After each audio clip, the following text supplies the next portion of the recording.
Hi, everyone. It is Wednesday. And you know what that means? It is Closing Show Live Wednesday. And I'm doing it from a special place. I'm actually live at Proposify headquarters in Halifax, Nova Scotia, Canada. So my background looks completely different, but don't let it throw you off. It's going to be a great show. So welcome to the Closing Show Live Holiday Edition. So are you all ready for an elfin good time? I'm your host, Nadia Milani, VP of Marketing at Proposify, and we have got the absolute amazing show for you. So it's been a crazy year, and we're going to break it down, the good, the bad, and the ugly, with an amazing all-star panel. So if you've been watching the Closing Show Live, I usually do one-to-one. Well, today it's absolutely different.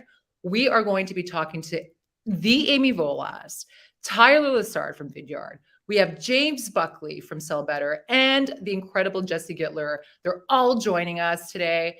And we're going to go deep on a whole bunch of stuff. Like, can we still save Q4? How can you do it? 3 tips to start your next year with a bang, and the best of this year. Because there was a lot of great stuff, but there's also a lot of challenges. So we're going to talk all about it. And we're giving away a ton of stuff. So we usually give away hoodies, we give away swag bags, but today it's different. We're giving away 3-month subscription to Vidyard to everyone. So everyone's going to get a 3-month subscription to Vidyard. 1 30-minute consultation with the Amy Volas. We're giving away access to Driving to Close with John Barrows and a 30-minute STR consultation. So how do you win? You're probably asking, well, how do I win that, Nadia? What do I do? All you got to do is comment, ask questions at different times of the show. All you got to do is listen and listen for the cue. So, and listen to what the mystery word has to be. So we're going to get right to it. I want to welcome our guests. Hi, everyone. Hi, James. Hi, Amy. Hi, Jesse. Hi, Tyler. How's it going? What's up? Happy to be here. This is gonna be fun. Happy to be here. We got the holiday show. And everyone's already typing in the comments. This is amazing. Yes, I want to see the energy from the audience. Ask your questions wherever you're joining us today. If you're on Facebook, if you're on LinkedIn, if it's morning, afternoon, evening, just ask the questions because we have got the all-star panel to answer the questions. So welcome, everyone. Amazing. So we're going to start off with the year in review. We're going to get right to it. We don't waste time here because every single week I do this, it goes by faster and faster. And this time we got 4 amazing people. So we're going to go in the year review. So I want to hear the good. Was it a good year? Was it a bad year? Was it an ugly year? Amy, you're first. What's your take? It was a good year that turned out to be a hard year at the end. Tell me a little bit more about that. So what? The end, period. No, I mean, I think 2022, we had just a bananas year. In 2021. It was wonderful. Money was flying around. People were getting funding. It was just growth upon growth upon growth. In 2022, that was no exception to the rule. And then right around May, we started hearing about things changing a bit and the market changing a bit, and it started slowing down a bit. And then as we got further into Q3 and into Q4, we start hearing about layoffs, and we start hearing about cuts, and we start hearing about efficient growth, which I'm not really sure I fully understand what that even means. And then we start hearing about downsizing, and we start hearing about doing more with less, and we start hearing about all of these different things.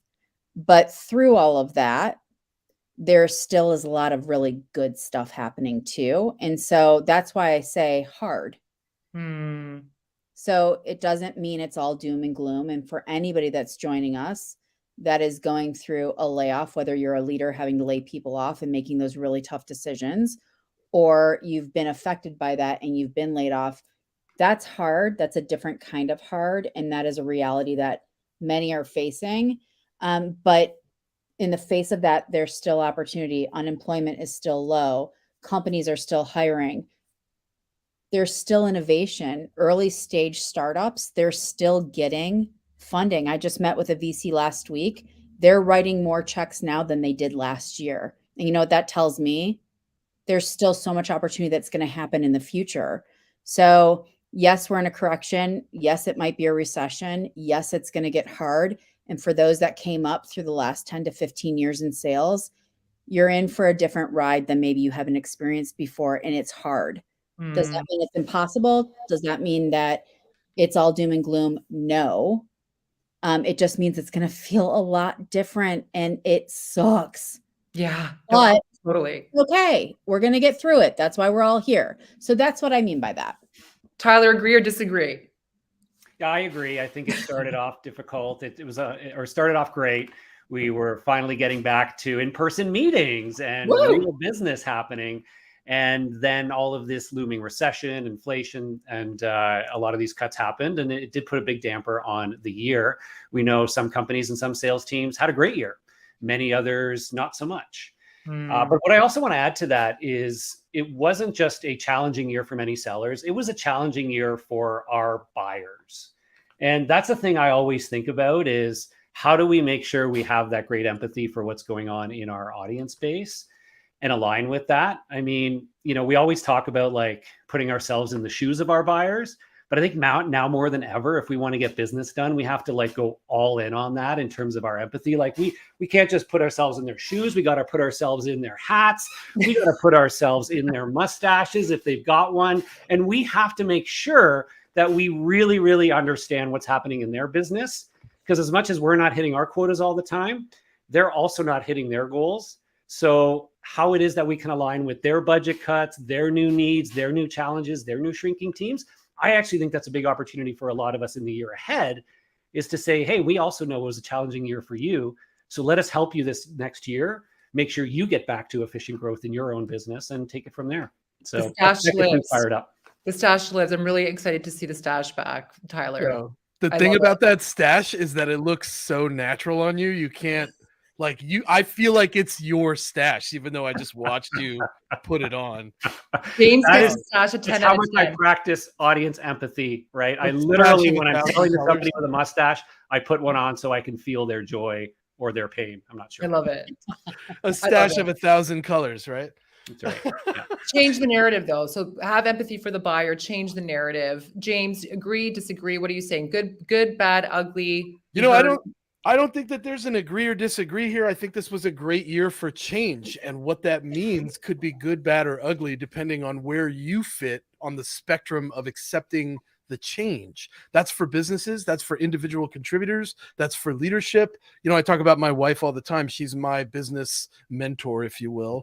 And she operates multiple businesses at the same time. And one of the things that she did this year was let go a lot of management roles, a lot of leadership roles, because those are often inflated salaries, and you need frontline people that are doing the job every day more than sometimes you need that whip cracking or that motivation or that inspiration that just kind of like is there kind of going through the motions. Not to say that all leaders do this, but change was the theme of this year. And if you weren't willing to change, or if you were not receptive to change, chances are really good you had a hard, ugly year. But this was a great year for one particular group, new salespeople, people that are just now coming into the space. And the reason it was a good year for them is because they weren't dealing with change. They were learning what's hot right now, what's unique right now, what's working right now. And those people got a taste of sales that was very quick and modern and flexible and agile versus the people that were kind of struggling to deal with the change, because I've been doing this for 10 years and I've always done it this way, which is the saddest word in sales. Yeah, no, I agree with you. And actually, there's a lot of comments in the chat right now that it's I'm hearing everything. Some people are saying it's challenging. Some are saying it was one of the best years for their company. So a lot of mixed feelings there. Jesse, let's hear a little bit about your year. Good, bad. Tell us your take. Yeah, for sure. First of all, shout out everybody on this call and everybody in sales real quick. It is, such a tough job in general.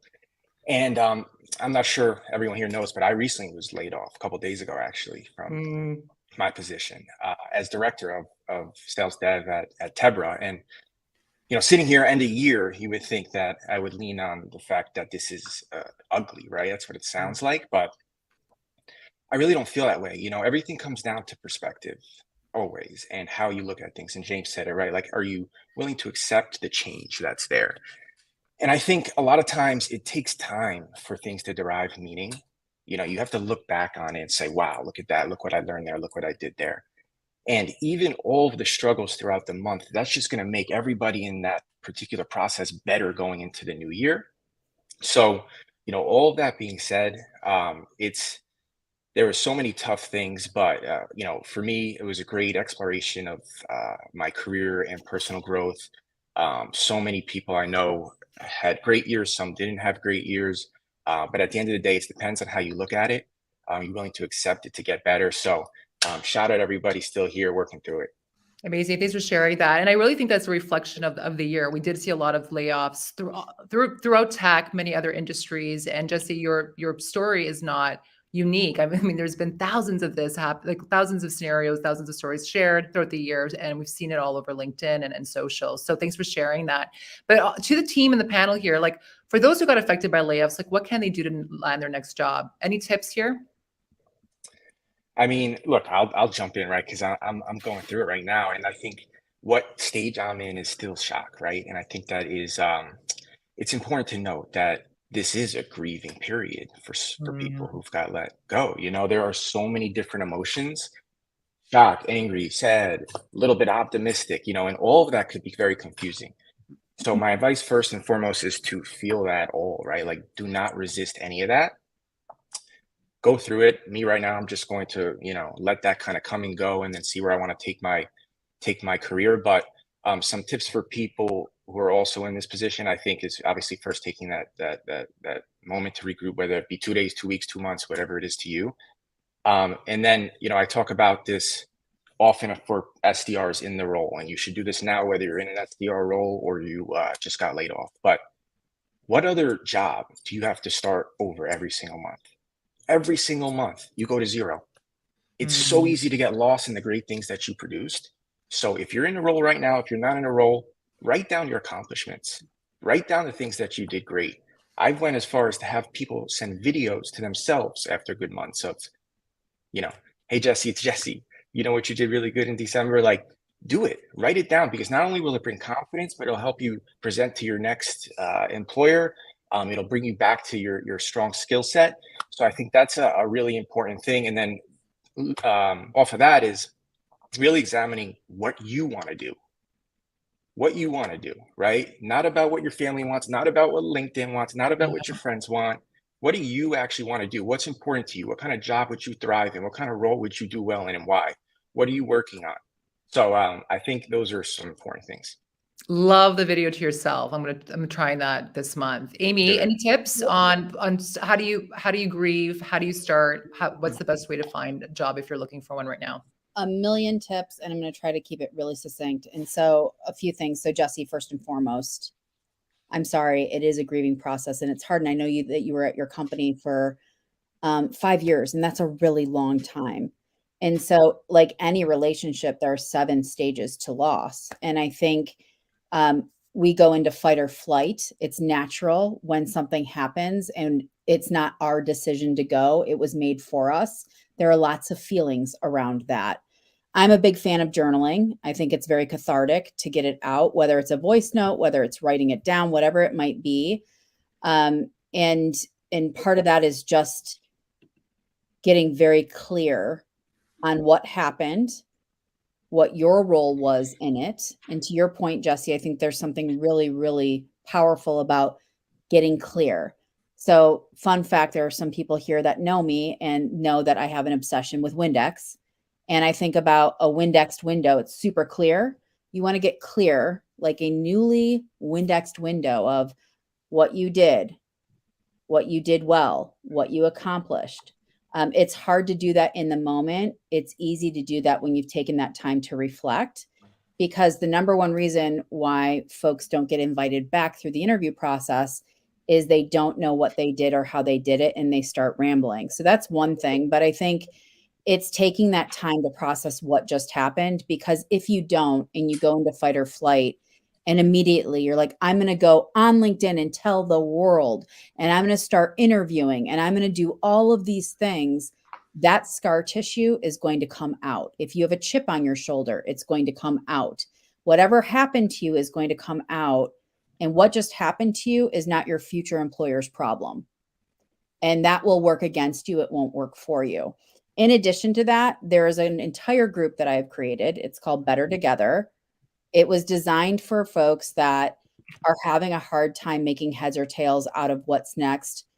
Interviews aren't going well. You're trying everything. It's not going well. How to use a scorecard, how to create a scorecard, what I mean by journaling, all the things that we're talking about and so much more. It is a safe place. It is a private community. And we talk about all this and so much more. So Better Together is a place. Thank you for dropping the link. But these are some things that you can do. And Jesse, I love that you're giving yourself the grace to just take a time out, to get clear with self.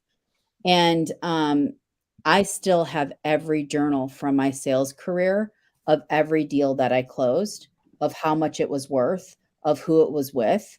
And I can tell you, like the back of my hand, what I did, how I did it, when I did it, with whom I did it with, the lessons that I learned, the screw ups that I did. That makes me very interesting to people that talk to me when I'm interviewing. Know your stuff like the back of your hand. And more importantly, know what you want to do and know what you don't want to do. I love it. So great advice from Amy. So this is perfect segue into our first prize giveaway. So we're going to give away our first prize and a 30-minute consultation. So if you loved what you just heard from Amy and you want to hear more, you can actually win a 30-minute consultation with the Amy Volas. All you got to do is enter a question in the live to be entered to win. Winners will be announced right after the live. In the comments, you'll be tagged as the winner. Drop some questions in the chat. We're going to move on to the next question. So thanks for sharing your story, Jesse, and thanks, Amy, for all the awesome tips. I want to move to Q4. Okay, so I know my team is busy selling. We're still trying to save the month and the quarter, possibly the year. I'm just curious, what's your take on, can you still save Q4? Does it involve discounting? I'm going to start with you, Tyler. Can you save Q4? I sure hope so. It's going to be different for everybody. Depends on where they're at. But I would certainly say that, there's nothing that's fully lost at this stage. I, along with, I suspect many folks on the call here today, are not big fans or not fans at all of discounting as being that way of creating a urgency to buy. I think it greatly devalues what you can do. And it doesn't always align. In fact, it rarely aligns with the root cause of why a buyer may not be ready to buy yet. I think we often jump there as if it's got to be the price, let's get a discount in play. But I think it's important for all of us to take that time to learn from our key deals, right? I think number one in Q4, late Q4, is focus your time and energy. If you've got 20 different deals you're trying to close right now, figure out what the 3 or 4, maybe 5 are that have the greatest likelihood to close and put your energy into those. Every moment counts right now. In those cases, be really close to your buyers, right? Build that really strong relationship if you don't have it. Be very clear with them on what it is that they're trying to accomplish, both with your solution, but also as an individual who's been evaluating what it is that you're doing. Get very close to the outcomes they're trying to create. And I think the last piece is, and something we often underestimate during any deal cycle, but particularly as we get close to close, is the fact that most of our prospects and buyers lack confidence often in making decisions like these, especially at times like we're in now when there's so much uncertainty, even in their own businesses. Yeah. Right. They struggle to get everybody aligned. They struggle to have the confidence, not only to really put their foot forward and say, this is the right solution, but even more so, am I going to be in a position to be successful with this, right? Like what happens after we sign the contract, right? Am I going to be able to roll this out? I don't even know if the rest of my team is going to be here in the new year, right? Am I going to be able to get other people involved? How is this going to play out? So I encourage you to take an opportunity now to help create that confidence with your buyers that you're trying to close out in Q4. Be very proactive and upfront in helping them understand, here's exactly what's going to happen and how I'm going to help you be successful with this, right? On January the 3rd or whatever the date is, we're going to come on in and we're going to start the implementation. It's going to look like this. We're going to partner with these teams on your side to do this. And on February the 19th, this is going to go live and we're going to be there for you to make sure that it's successful through doing A, B, and C. So do everything you can to create that confidence in themselves to put your solution in play and make sure that they're going to be successful with it. And that can often help you get some of these deals over the line, because often it's just their inability to really lean in because they don't know what's going to happen after they sign it. So good. Daisy Brooks asks, how do we stay optimistic to end Q4 on deals that we're a little unsure will close? How do we just stay optimistic in general? James, your take on that? Yeah, so I am the eternal optimist. I always have the the best things in the world are going to happen, and I feel like if I will it into existence, it will happen. Sometimes it doesn't, though, and you just have to be okay with that. Know this: if it rolls over because they've told you that it's going to roll over, that is not your cue to push harder or try to proactively say, well, wait, what if I could do it at this price? We talked about discounting.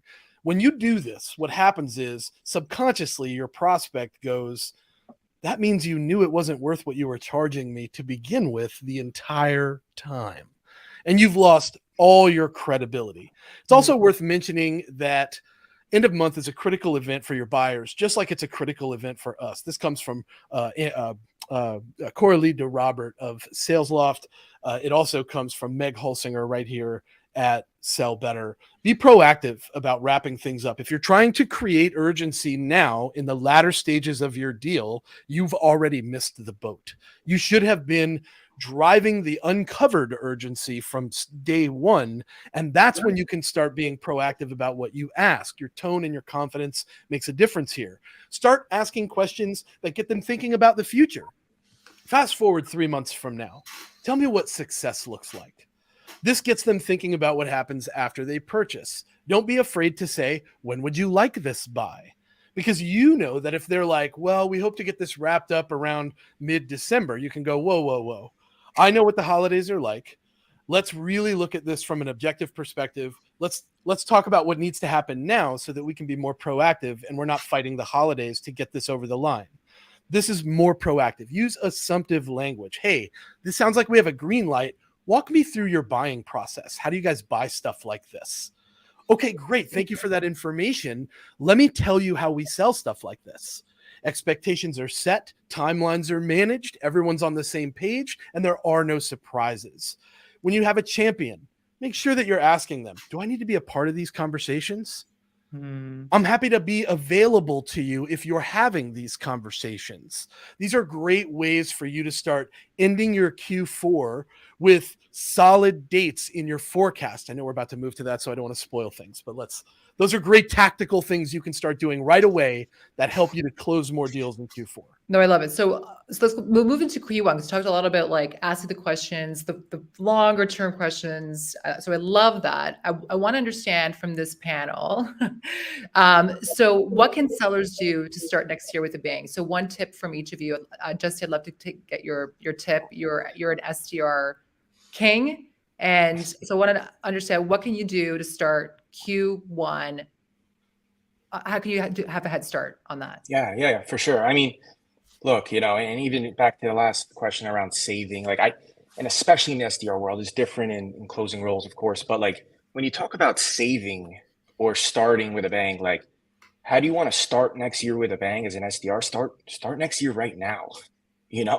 Right now is what you do right now is how you're going to start off in January.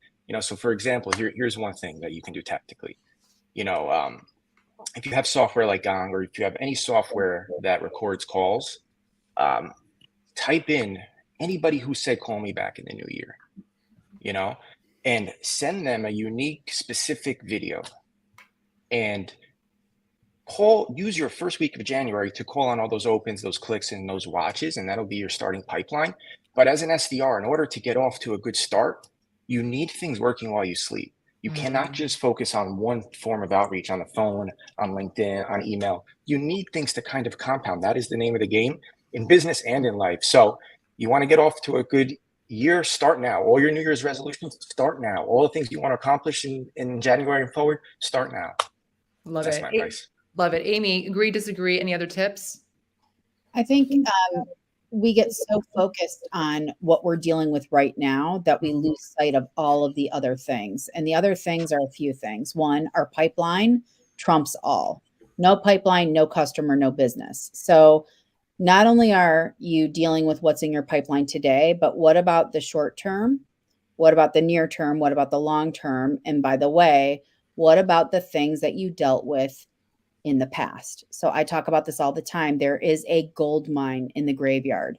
Just because somebody ghosted you, just because somebody said sorry, just because something happened where timing was off, and there are a variety of reasons why people don't engage with us. And Tyler, I loved what you said about understanding our buyers. Buyers have just as much, if not more, pressure than we have about how they spend their dollars. And if they make a bad decision, their rear end is on the line. And this is where you're losing deals to status quo. So if you've engaged and they've gone dark, one of the best questions you can ask is, if you don't do this, what happens? How are you thinking about it? What else might you be doing? Listen for that, mark that down. So when you hop in the time machine and you go into the graveyard, you have something of substance to talk to them about versus just wanted to check in. How we doing? Big, big difference. Huge. Anything to add, Tyler or James? How to start Q1? Go ahead, Tyler. So I would, I doubled on what each of them said. I love the idea of looking at what happened in this past year, focusing some energy on past lost opportunities, even customers who churned previously. That's a gold mine for opportunities to start off the year fast. I think the one other piece, which, I mean, it applies all the time to prospecting, but something you could think about maybe in a different way as you head into January, is get really close to what the urgency factors are for your buyers. And what I mean by that is talk to the account executives in your organization who have been closing deals over the last 3 months and get a good understanding of the one other piece, which, I mean, it applies all customers decide to buy now, right? We often know the pains and the needs, but what were those urgency drivers that made them seriously consider our solution in recent months? And what you'll often find is a great trend in terms of the organizations that are now buying. In some cases, it might be because they have a growing team and therefore they have a need for a new solution. In other cases, it might be that they have a shrinking team and therefore they need a greater efficiency. Yeah. And you can start the year by looking for businesses that are showing those signals and say, you know what, I'm going to focus on those rather than casting a wide net and saying, I know the type of people I want to focus on. I know the ICP, but let's really zero in on those that are demonstrating those urgencies and make that a more efficient way to start the year. It's a little bit different for everybody, but a different way to think about how to focus your prospecting as you start in January. I want to double tap on that really quick. Sorry, I know we're close to time, but I want to make sure that I say this. Change your brain to stop prospecting for Q4 in Q4. Start prospecting in Q4 for Q1.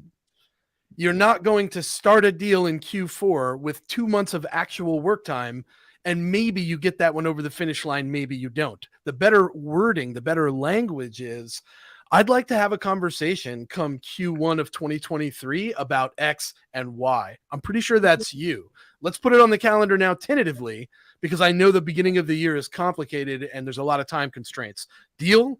People like setting things up in advance. They like being planned just like salespeople do. It's important that you take that step and change your brain. Love it.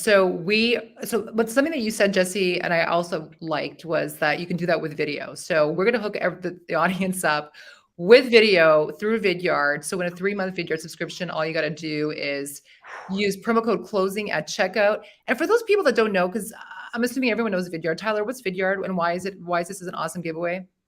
Vidyard is a really simple tool to enable you to record and send video messages to your prospects and customers. Record your webcam, record your screen. If nothing else, it's just a great way to show up, to be present, to be personal, let them get to know you as a real person. But the focus is it just makes it really, really easy for you to do that as a salesperson. So as mentioned, I mean, you can sign up for free on vidyard.com and use it out the wazoo. But if you upgrade to the pro version, use promo code closing, special for this audience, and you will get 3 months of free Vidyard Pro, where you can unlock all sorts of additional capabilities. So, and that's for everyone. Everyone can get this. Anybody out there, please hop onto it.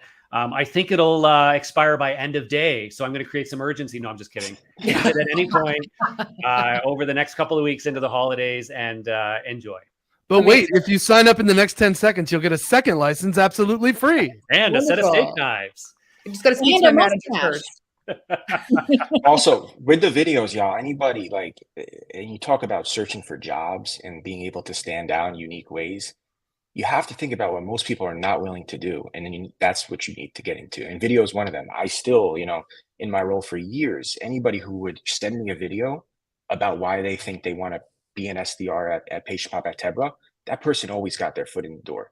So stand out, put a little effort in there, and this is a great way to do that. Yeah, prospect your way into the role. I keep telling people this all the time. Don't just go fill out an application and be like, I can't get a job. Call that person, send them a LinkedIn message, send them an email with a video. Prospect. If they have to chase you to get the job, they're going to have to chase you to do the job. That's the way they look at it.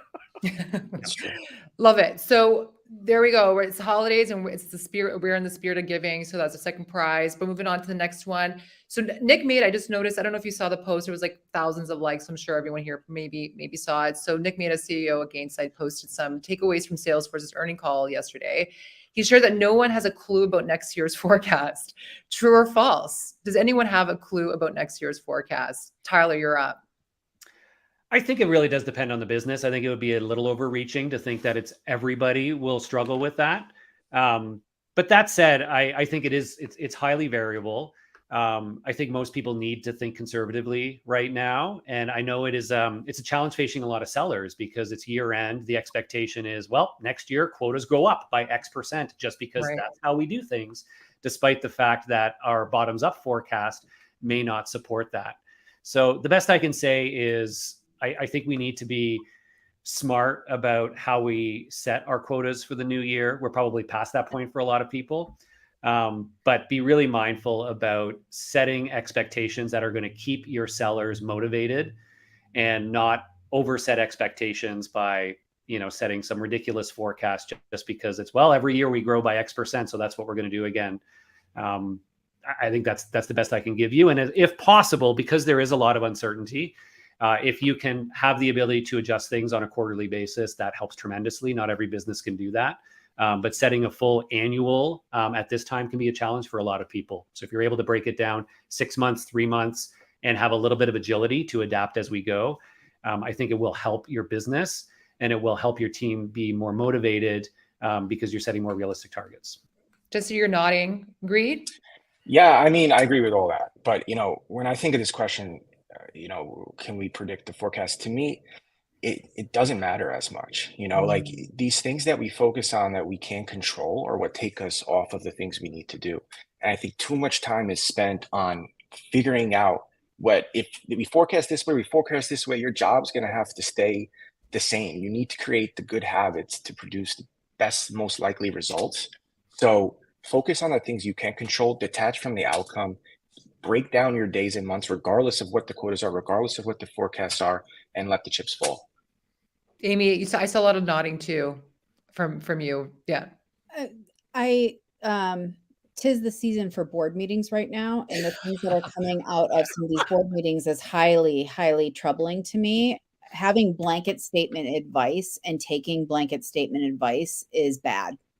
And so when I think about forecasting specifically, there are some companies that are thriving and that have been thriving and they have predictability in their business and that will not go away. And there are some companies that have no idea. And here's what my TLDR is on the topic. Measure what matters for your business. If you don't know, it's okay to own that you don't know. But going on LinkedIn or listening to a call or listening to advice that's just a one size fits all or one size fits most is hazardous for your business health. And thinking and being foolish that what got you here is going to get you there in a market like this is ridiculous. And so thinking that you have a team of sellers and your business is struggling, that they're going to be the second coming of God only knows what to save your business and to set them up for failure is ridiculous. To put your business in a situation of committing to a number that is 4x growth because we did the 2x, now it's 4x is ridiculous if that's not what you're able to do. And so I'm a big fan of pay attention to your own customer, pay attention to your own business, pay attention to your own team, and that will guide you in terms of the expectations that you need to set. And as much as Nick is brilliant and as much as Salesforce might know what Salesforce and Gainsight and all these companies are doing, I think one of the things that was a real good reminder for me, and not throwing shade at all, was Mark Zuckerberg is a really wonderful, smart human being, but also he made a big bet on the thing called the metaverse, and he laid off thousands of people because it was a bad bet. I wonder what his forecast looked like last year. So just because somebody is really, really smart and somebody says to do this doesn't mean it's the right thing. Follow your own path and mute out the noise, especially on LinkedIn. Some good advice to us. Yeah, especially LinkedIn. I feel like if you had a mic, you would drop it right there and everyone would applaud. My opinion, mustache. Yeah, drops mustache, right? Everyone's getting I think mustache. Our sell better opinion is I don't think people should be trying to forecast past quarterly. I think that's a smarter approach in the modern economy and with all the variables that are out there right now. But also on the front lines, salespeople have to start recognizing the difference between something that's in my pipeline and something that's on my forecast. Those two things are very different in the modern sales cycles of today. Something that is in your pipeline is kind of a question mark. It could go either way. We're early stage. I don't really know. We can't have 1, 2 calls, 1 demo, and then come into our weekly one-on-one meeting and be like, yeah, this is going to close in 30 days. I just know it. Like, this is not a good process for accurate forecasting. Instead, it should sound more systematic. Here's my process.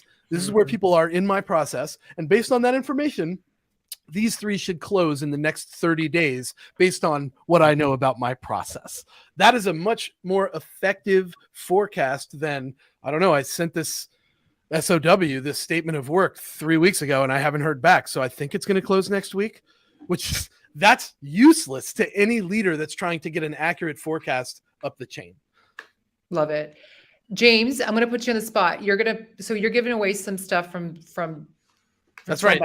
That's right. I've been taking notes about people that have been leaving good comments in the chat, and I'm going to randomly select someone from the comments to get Driving to Close. That is John Barrow's flagship closing program. There's some templates in there. There's a whole process of how to build a strong scorecard for your sales conversations. There's great tips on how to run an effective demo and manage a scheduled call, get things clear, send summary emails, and so on and so forth. So you want to be active in the comments right now so that I can select some people that might be the winner of that course. And you get a certification. Can you select now, or do we want to wait to select it? I can select it right now. All right, so here we go. Rando. All right, so I had a couple names. Potato Dean LeBay. I wrote that one down. Potato. There he is. There he is. You Potato won. Dean LeBay. I don't get the potato, but you are our winner, my man. Nice. Awesome. That's So amazing. we're going to reach out right after the show to fulfill that. Thank you. That's actually really an amazing prize for sellers. So thanks for doing that. Thank you to Sell Better with John Barrows for that awesome, for dropping that holiday gift. And so I want to there's 2 more gifts that we're giving away. But before we do that, I want to just do a roundtable. So like one tip, holiday tip from each of you. So if the seller can just do one thing differently next year to really have the best year in uncertain times, we know we're kind of going into a recession. We know they're cyclical, so it's probably not going to last forever. We're probably going into forecasts that may be aggressive, may not be aggressive. At the end of the day, it's going to be a hard market. So we're going to do one roundtable, one holiday tip to help sellers sell better for next year. I'm going to start with you, Jesse. I'm going to sort of put you on the spot. Okay, no worries. I like being on spot. I guess I would say simple, quick, and easy. Whenever you're prospecting, put your phone in a different room. Follow that. Yes. Love it. Okay. Simple, but absolutely awesome. I'm actually guilty as charged. I have my phone around me too much. And I'm gonna take you up on that, Jesse. I'm gonna try to not have the phone around me in meetings. My team, if you're listening, Hunter, you're on my team. I will not have a phone around me in my It's amazing. Meeting. Try. I'm telling you, it's more amazing than you think. Yeah. Amazing. Hunter's in the background. The audience can't see him, but he's there. He's the one doing all the switches. Thanks, Hunter. Tyler, tip for the audience. All right, so I'm going to base mine on what I talked about earlier of better aligning with our buyers in 2023. More and more people prefer on-demand self-serve experiences. And I'm sorry to say it, but they don't always want to hop on a call with a salesperson to get something explained or shown or answered. So I really encourage you in 2023 to go from being a content hater to a content curator to a content creator. And when I say become a content creator, I'm not suggesting every sales rep needs to start becoming a social media guru, making white papers or ebooks. I mean, don't be shy to record a custom walkthrough of something, to make a quick video to answer a question, right? Ways in which you can allow your customers to self-serve on demand your information and your ideas, but in a way that is custom and personal for them to create a better buying experience rather than always trying to force them through your sales experience. Love it. So good. James, what's your hot tip? Yeah, my hot tip is to have a strong enough digital footprint out there that people have, and I stole this from Tom Boston, one of the best social sellers that I know. Have a catalog where when people go and decide if they're going to give you time, they see value there. 67% of all social media users and buyers will tell you that they look to social media before they decide whether to give a seller time. You need something there that says, I'm worth that time. So create enough of a presence to where when people go and see who you are, they go, oh, this makes sense. It's not useless for me. This might actually be valuable. That's an important step that you can take to set yourself up for success in 2023 and win more conversations based on baked in credibility. So good. Amy? Yeah, I'm going to keep it real simple. Control what you can control. Everything else is going to happen. You have no control over that. And the big thing around controlling what you can control is just because your colleague is going through something, just because it happened to them, just because the company is doing something doesn't mean that that's your reality. And if everybody else around you is jumping off a bridge, doesn't mean that you need to. Control what you can control, mute out the noise, and do your job. Strong mom words right Yes. there. I love that, dude. John will always say, EAT, E-A-T, our effort, our attitude, and how we treat other people. Those are the things that we can control. So when you said that, it hit home for me. Be kind, and be kind as much as you can be in business, and just be kind, be consistent, and that always helps as well. So thank you, everyone. The show is at time, and I can't believe it. I always feel like it goes by really quickly. I want to say thank you so much to all of you, and to all of you who joined not only today, but every single day, every single closing show live that we've been doing every week. We started in September. We did not know where this would go. So thank you for all of those who have watched, who've joined us, who've personally reached out to tell me to keep going with it. And I'm happy I did, because this was an all-star lineup. Perfect way to kick off and close the year. But I do also want to say we did not give away 2 prizes. So I'm going to also be giving out to those who entered by asking questions 2 other prizes. One, an SDR consultation with Jesse. So we're going to give away a 30-minute. So we'll pick up randomly, and we're going to tag the person after the show, as well as 3 original closing show live hoodies. So we're going to pick a three random winners. Those who commented, we'll tag you in the comments. So stay tuned for that. So just want to wish everyone a happy holidays. Have a great one. Make sure you take some time off, and we're going to see you in 2023. We've got an amazing lineup of closing show live guests. Can't wait to see you. Thanks, everyone, and enjoy the holidays. Bye, everybody.